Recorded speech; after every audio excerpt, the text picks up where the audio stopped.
ఓం నమ శివాయ.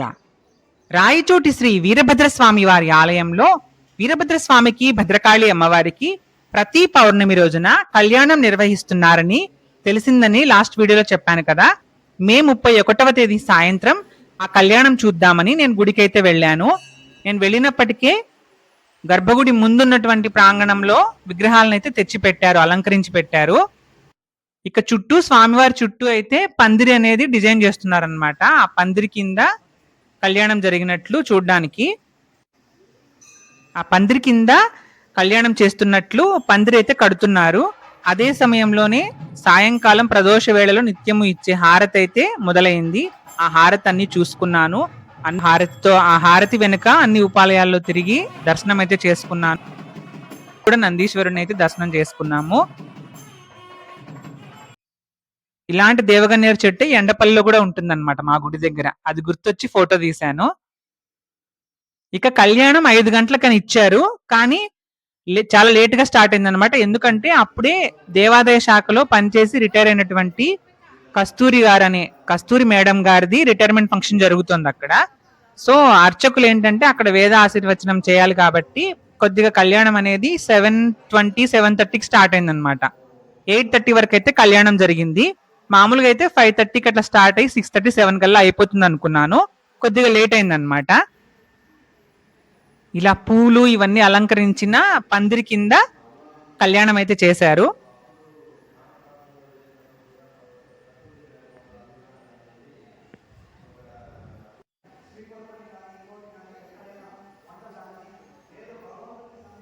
నమస్తుభ్యో శ్రీ వీరభద్రాయ, నమస్తుభ్యో శ్రీ భద్రకాళి మనోవతంసాయ, నమస్తుభ్యో దురితకర్మ కుఠారాయ, నమస్తుభ్యో రాచోటి పురవర స్థితాయ నమః. ముందుగా అర్చక స్వాములైతే అన్ని కావాల్సిన సామాగ్రి అంతా సిద్ధం చేసి పెట్టుకున్నారు. మొదట సంకల్పం చెప్పుకొని గణేష పూజ చేసి అమ్మవారిని అయ్యవారిని కళ్యాణానికి ఆవాహన చేసి ఆ శాస్త్ర ప్రకారం ఏ విధంగా కళ్యాణం అయితే చేస్తారో ప్రతి ఘట్టాన్ని కూడా ఆ విధంగా నిర్వహించారనమాట.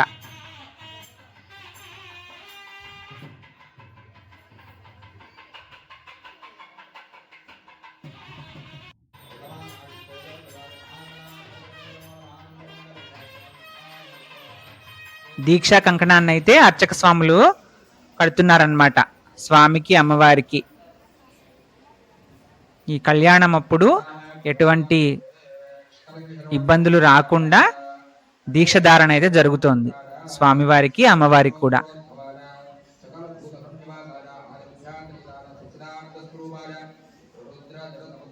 కళ్యాణం జరిగేటప్పుడు ఏంటంటే కళ్యాణము ఎందుకు చేస్తారు ఇవన్నీ కూడా ఆ రిచువల్స్ అన్ని అర్చక స్వాములు అయితే ఎక్స్ప్లెయిన్ చేస్తున్నారనమాట మనకి.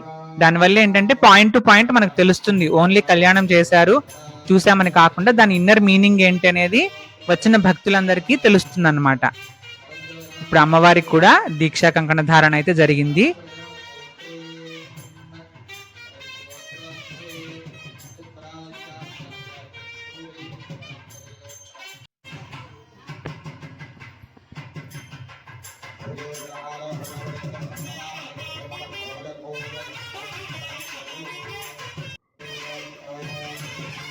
ఇప్పుడు స్వామివారికి బాసికాన్ని అయితే కడుతున్నారు. మనం ఏ విధంగా పెళ్లిలో వరుడికి వధువుకి అన్ని చేస్తామో శాస్త్రబద్ధంగా, ఆ విధంగానే ఇక్కడ వీరభద్ర స్వామికి భద్రకాళి అమ్మవారికి కూడా ఆ కళ్యాణం తంతునంతా నిర్వహిస్తున్నారనమాట. అలాగే తర్వాత స్వామివారికి ఒక చైన్ కూడా వేశారనమాట. ఇందాక స్వామివారికి బాసికం కట్టారు, ఇప్పుడు అమ్మవారికి బాసికం కడుతున్నారు. ఆ తర్వాత స్వామివారికి ఒక చైన్ కూడా వేశారు. అలాగే కళ్యాణం జరిగేటప్పుడు ప్రవర చెప్తాం కదా, మామూలుగా పలానా వంశస్థులు, పలానా వారి ముని మనవడు, పలానా వారి మనవడు అని, అలా కూడా అవన్నీ చెప్పారు. ఇప్పుడైతే వరుడికి ఆ మధుపర్కాలు అనేవి నివేదిస్తున్నారనమాట. ఈ దేహానికి, జీవికుండే దేహానికి పంచప్రాణాలు అంటాం కదా, ఆ పంచప్రాణాలే ఈశ్వర స్వరూపంగా ఆ పంచప్రాణాలే ప్రవరగా చెప్పారన్నమాట స్వామివారికి. ఒక చైన్ అయితే స్వామి మెడలో వేశారు. అలాగే మనం పెళ్లి కొడుకు పెళ్లి కూతురికి పీటల మీద బట్టలు పెడతారు కదా, ఆ విధంగా బట్టలు కూడా స్వామివారికి అమ్మవారికి సమర్పించారు.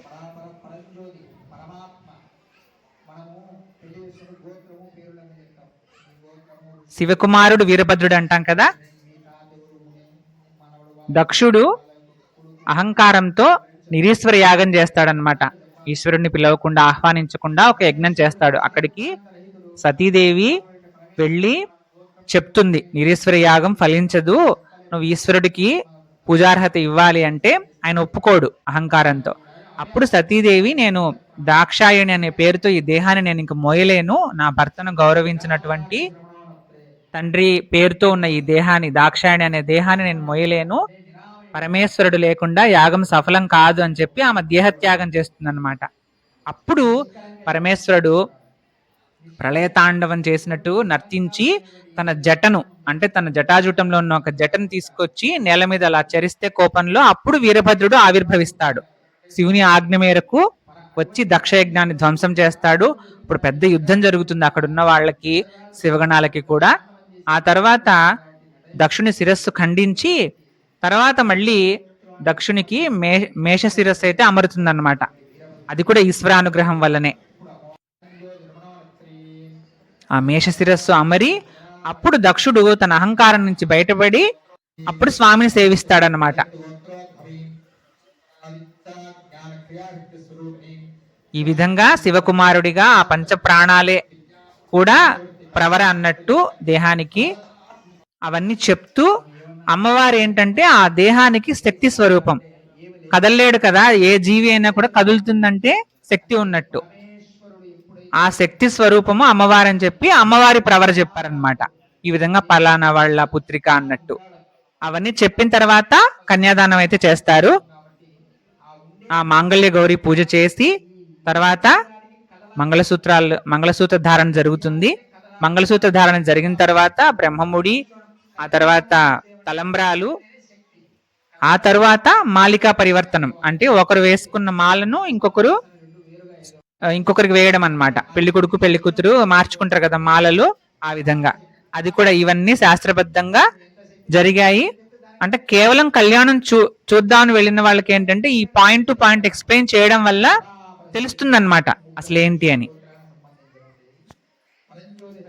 అలానే ఇక్కడ కళ్యాణంలో ఉన్న నిగూఢ అర్థం ఏంటి, మనం ఏదైనా దైవానికి కళ్యాణం చేస్తున్నామంటే అది మామూలు పెళ్లి లాంటిది కాదు. అందులో ఇక్కడ అమ్మవారు అనేది మన ఆత్మశక్తికి స్వరూపం అన్నమాట. ఆ ఆత్మశక్తి పరమాత్మకు చేరుతోంది, పరమాత్మతో కూడుతోంది అన్నమాట కళ్యాణంతో. అంటే ఆ ఆత్మశక్తి అనేది పరమాత్మతో ఏకమైపోయినప్పుడు మోక్షం సిద్ధించడం. ఆ కళ్యాణం యొక్క ఫలితం అనేది మనకి ఇక్కడ ఏదైతే ఐహిక సుఖాలు మనం కోరుకుంటామో కళ్యాణం చేయించడం వల్ల, అదొక్కటే కాదు, కళ్యాణం చేయించడం వల్ల ఆ నిగూఢార్థం ఏంటంటే మనలో ఉన్నటువంటి ఆ ఆత్మ అనేది పరమాత్మను చేరుకోవడం అనే లక్ష్యాన్ని సిద్ధించుకోవాలి. అదే కళ్యాణం యొక్క నిగూఢార్థం అని కూడా అర్చక స్వాములు అక్కడ తెలియజేశారు. ఆ మోక్షం పొందడానికి కళ్యాణం అన్నట్టు మనం ఆలోచించాలి. నిజ జీవితంలో కూడా అంతే కదా, ధర్మార్థ కామ మోక్షాలు అంటారు. అంటే చివరికి ధర్మము, అర్థము, కామము ఇవన్నీ సాధించుకున్న తర్వాత గృహస్థుడైనా కూడా మోక్షం వైపు ప్రయాణం అనేది ఉండాలి. ఈ విధంగా అంతర్లీనంగా మనం దేవుడి పేరు మీద చేసే కళ్యాణానికి ఈ విధంగా మనము గుర్తు పెట్టుకోవాలన్నమాట, దాని వెనకున్న నిజమైన మీనింగ్ అనేది.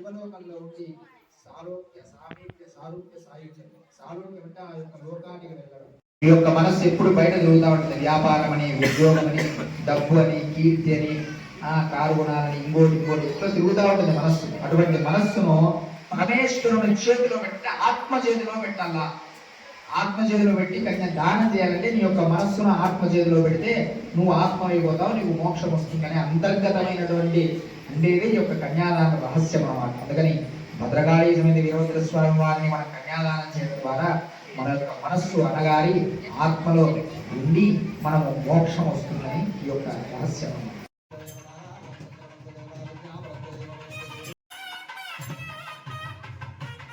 కళ్యాణం గురించి అంతా ఎక్స్ప్లెయిన్ చేసిన తర్వాత ఇదిగో ఇప్పుడు తెర పట్టారనమాట. మనకు కూడా మామూలు మన పెళ్లిళ్ళలో కూడా అంతే కదా, పెళ్లి కొడుకు పెళ్లి కూతురికి మధ్య తెర అయితే ఉంచుతారు. తర్వాత జీలకర్ర బెల్లం అనేది పెడతారు. ఇక్కడ కూడా అర్చక స్వాములు జీలకర్ర బెల్లం ఉంచుతారనమాట స్వామివారి తల మీద, అమ్మవారి తల మీద కూడా. ఆ క్షణంలో మాత్రమే వాళ్ళు నూతన వధూవరులు ఒకరినొకరు చూసుకున్నప్పుడు వాళ్ళకి అటువంటి ఆ లైఫ్ లాంగ్ కనెక్షన్ అనేది ఉంటుందని నమ్ముతారనమాట. ఆ జీలకర్ర బెల్లం పెట్టడం వల్ల దాని వెనుకున్న అంతరార్థం అది.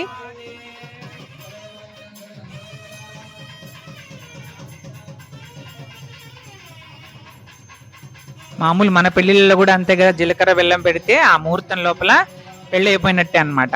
అప్పుడు ఇంకా అక్షింతలు వేసి రెడీ అయిపోతుంటారు వెళ్ళిపోవడానికి. ఆ విధంగా ఇది ప్రధాన ఘట్టం కళ్యాణంలో, జీలకర్ర బెల్లం పెట్టడం అనేది.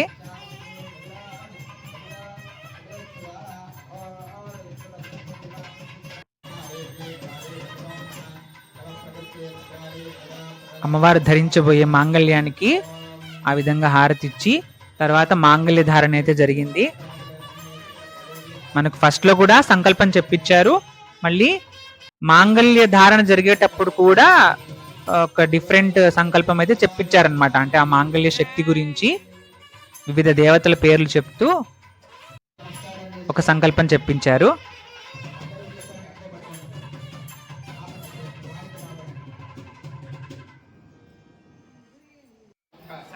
ఆ మాంగళ్యాన్ని వీరభద్ర స్వామి వారికి తాకించి అర్చక స్వాముల వారైతే భద్రకాళి అమ్మవారి మెడలో ఆ మాంగళ్యాన్ని అయితే ఉంచుతారు.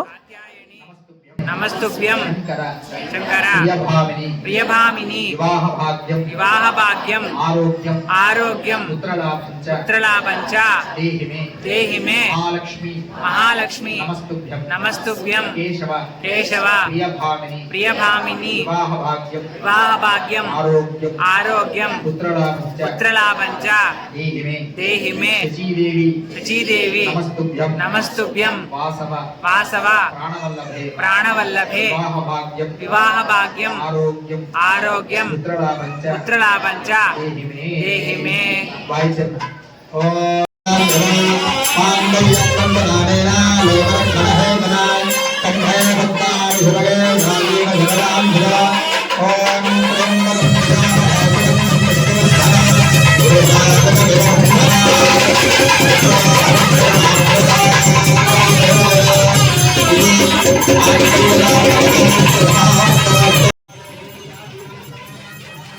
ఆ తర్వాత తలంబ్రాల ఘట్టము.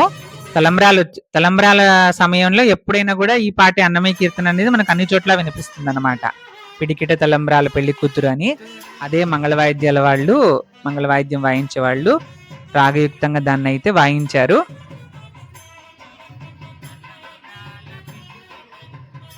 తర్వాత ఈ కళ్యాణం అయిన తర్వాత అందరూ కూడా ఈ అక్షింతల కోసం పోటీ పడతాం కదా. అది ఏ కళ్యాణమైనా, వల్లి దేవసేన సుబ్రహ్మణ్య స్వామి కళ్యాణమైనా, గోదా రంగనాథ కళ్యాణమైనా, సీతారాముల కళ్యాణమైనా, శివపార్వతుల కళ్యాణమైనా, వీరభద్రుడు భద్రకాళి అమ్మవారి కళ్యాణమైనా, ఏ కళ్యాణమైనా ఆ కళ్యాణమైన తర్వాత స్వామి అమ్మవార్లను తాకి ఆ కింద పడినటువంటి ఆ అక్షితలు, ఆ తలంబ్రాలను అక్షితలుగా ధరిస్తే ఆ కళ్యాణ ఫలితం అనేది మనకు దక్కుతుందని, శీఘ్రంగా వివాహ ప్రాప్తి జరుగుతుందని, సమస్యలు అనేవి తొలగుతాయని కూడా, ఏవైనా సమస్యలు ఉన్న వివాహంలో కానీ దాంపత్యంలో కానీ అవన్నీ కూడా తొలగుతాయని భక్తులు విశ్వసిస్తారు. ఆ తర్వాత అయితే అర్చకులతో అందరం అక్షింతలు అయితే వేయించుకున్నాము. కొన్ని అక్షింతలు కూడా ఇళ్ళకి తీసుకెళ్తారనమాట భక్తులు, ఇంట్లో ఉన్న వాళ్ళకి వేయడానికి.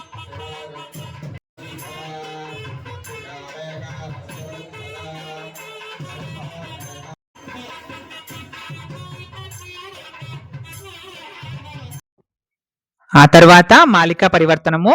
అయ్యవారు వేసుకున్నటువంటి మాలను అమ్మవారికి, అమ్మవారు వేసుకున్నటువంటి మాలను అయ్యవారికి అయితే సమర్పిస్తారు.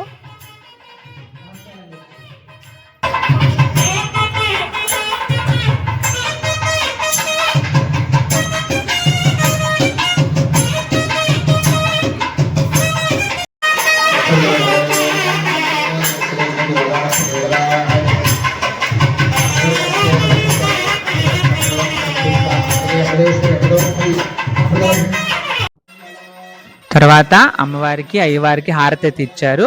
అందరం ఆ హారతిని కళ్ళకద్దుకున్నాము.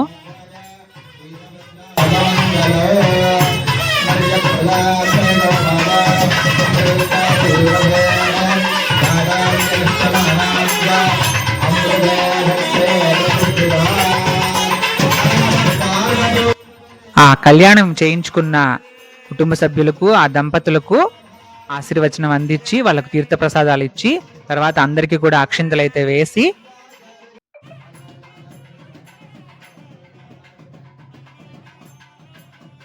అక్కడితో ఇంకా కళ్యాణం పూర్తయినట్టు. 8:30 అట్లా టైం దాటింది. ఇప్పటికి ప్రసాదాలు పులిహోర, చక్కెర పొంగల్ అవైతే పెడుతున్నారు. అవి తీసుకొని అవి స్వీకరించి స్వామి అమ్మవారిని మరొకసారి దర్శనం చేసుకుని నేనైతే ఇంటికైతే వచ్చేసాను. వచ్చేటప్పుడు గుడి దగ్గర ఈ పౌర్ణమి ఫోటోలు అయితే తీసుకున్నాను అనమాట. ఓం నమ శివాయ. ఈ వీడియో మీకు నచ్చితే లైక్ చేసి షేర్ చేయండి. ఇలాంటి మరిన్ని వీడియోల కోసం ఈ ఛానల్ ని సబ్స్క్రైబ్ చేయండి. నచ్చితే వీడియోని హైప్ చేయండి. మీ అభిప్రాయాన్ని కామెంట్ సెక్షన్ లో తెలియజేయండి. ఓం నమ శివాయ.